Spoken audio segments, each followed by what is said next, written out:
Ce n'est pas facile de se projeter dans les vacances estivales ces temps-ci, et ce n'est pas seulement parce qu'il fait gris. C'est surtout devenu très compliqué de se déplacer entre les pays en Europe. Avec la pandémie, chaque pays impose des restrictions aux voyageurs, des restrictions souvent différentes. Avant de vous laisser entrer, la plupart des pays exigent des résultats négatifs de tests de dépistage. Mais attention, certains types de tests utilisés en Espagne, par exemple, ne sont pas reconnus en France. Il y a aussi l'isolement qui est obligatoire dans plusieurs pays. Il y a souvent des exceptions qui varient cependant d'un pays à l'autre. Bref, voyager, c'est compliqué. C'est ce que l'Europe espère simplifier. L'Europe va créer un certificat vert. Vert comme dans c'est vert, vous pouvez y aller. C'est une sorte de passeport sanitaire qui contiendra la preuve que vous n'êtes pas contagieux. Ça peut être le résultat négatif d'un test de dépistage, la preuve d'anticorps après une guérison ou encore une vaccination complétée.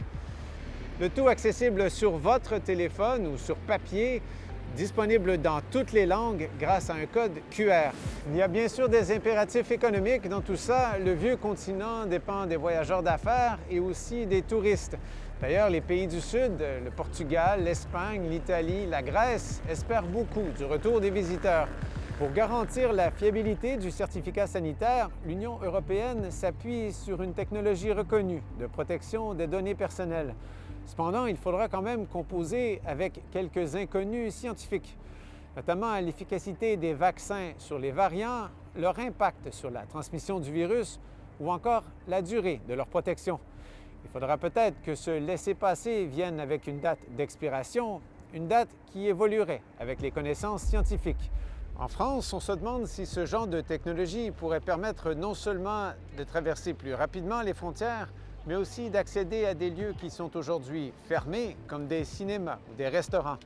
L'avantage serait de pouvoir retracer rapidement les personnes à risque en cas de nouvelles contaminations. Intéressant, mais aussi inquiétant.